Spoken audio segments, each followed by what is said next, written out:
The first hero on the historic Hants Loop is Richard Uniacke. Richard came from Ireland.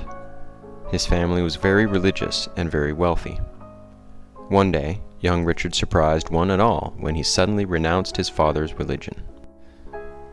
Richard's father responded by renouncing his son and by severing any claim his son had to the family fortune. So, Richard, needing to support himself, boarded a ship for the New World. Arriving in the New World, Richard was greeted by revolutionaries, republicans, men devoted to liberty and the pursuit of happiness. In the 14th American colony, in the colony of Nova Scotia, the cause of revolution was championed by Jonathan Eddy. Eddy fired up his supporters, and his supporters fired on British troops.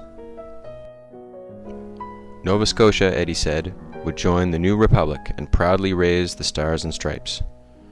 Eddy was wrong. British troops quickly extinguished all revolutionary fires in the 14th American colony. Eddy's supporters like the young Richard Uniacke, were arrested, charged with treason, and then marched to Halifax.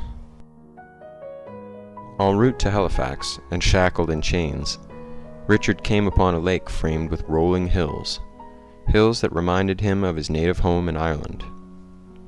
Here, he thought, would be a good place for a man to raise his family. He vowed, on the spot, to return and build.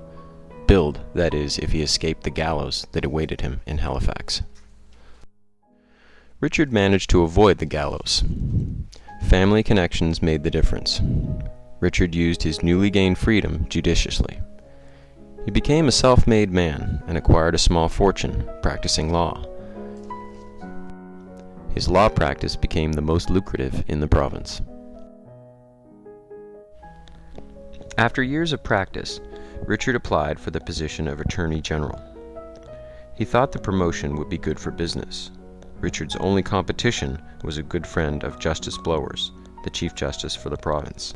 After a heated letter-writing campaign, the coveted position went to Richard. Months later, Richard and the friend of Justice Blowers crossed paths in a Halifax courtroom. Words were exchanged, and the two men took it outside, where Richard pummeled his opponent with such force that the poor man died weeks later. No charges were laid, but when Chief Justice Blowers heard of the cause of his friend's death, he was outraged and challenged Richard to a duel with loaded pistols. The matter was set to proceed when the magistrates of the city stepped in. It would be unseemly, the magistrates said, to have the Attorney General dueling with the Chief Justice on Halifax streets, and the duel was called off. Having escaped the gallows in his youth, having made a small fortune practicing law, and then having survived his tenure as Attorney General, Richard Uniacke returned to the lake with the rolling hills, where he had first uttered a vow many years before. He honored that vow by constructing a large Edwardian mansion, one of the finest in Nova Scotia. The Edwardian mansion still stands and is a provincial museum in Mount Uniacke, the first stop on the historic Hants Loop.